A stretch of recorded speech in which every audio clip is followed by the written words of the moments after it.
বিস্ফোরণে কেঁপে উঠেছে কাতারের রাজধানী দোহা। দেশটিতে আবারও হামলা চালিয়েছে ইরান। এর ফলে বেশ কয়েকটি বিস্ফোরণের শব্দ পাওয়া গেছে। বৃহস্পতিবার 6 মার্চ আল জাজিরার এক প্রতিবেদনে এ তথ্য জানানো হয়েছে। কাতারের প্রতিরক্ষা মন্ত্রণালয় জানিয়েছে, আকাশ প্রতিরক্ষা ব্যবস্থার মাধ্যমে একটি ক্ষেপণাস্ত্র হামলা প্রতিহত করা হয়েছে। রাজধানী দোহার আকাশে একাধিক বিস্ফোরণের শব্দ শোনা যাওয়ার পর এ তথ্য জানানো হয়েছে। প্রতিরক্ষা মন্ত্রণালয়ের সংক্ষিপ্ত এক বিবৃতিতে বলা হয়েছে, কাতারের এয়ার ডিফেন্স সিস্টেম সক্রিয়ভাবে আকাশে আসা ক্ষেপণাস্ত্রগুলোকে আটকে দিতে সক্রিয় হয়েছে। তবে স্থানীয় সূত্র জানিয়েছে, দোহার আকাশে পরপর কয়েকটি বিস্ফোরণের শব্দ শোনা গেছে। এদিকে মধ্যপ্রাচ্যের আরেক গোষ্ঠীর উপর হামলা শুরু করেছে ইরান।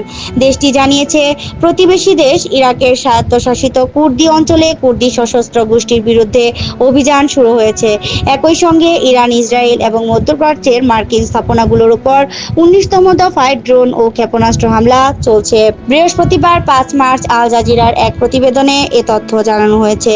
ইরানের রাষ্ট্রীয় গণমাধ্যম জানিয়েছে, এই অভিযানে ইরান বিরোধী বিচ্ছিন্নতাবাদী শক্তিকে লক্ষ্যবস্তু করা হয়েছে। তবে ঠিক কোন স্থানে হামলা চালানো হয়েছে সে বিষয়ে বিস্তারিত উল্লেখ করা হয়নি। ইরানের গোয়েন্দা মন্ত্রণালয় এক বিবৃতিতে জানিয়েছে, পশ্চিম সীমান্ত দিয়ে প্রবেশের পরিকল্পনা করছিল এমন বিচ্ছিন্নতাবাদী গোষ্ঠীগুলোর ঘাঁটিতে হামলা চালানো হয়েছে।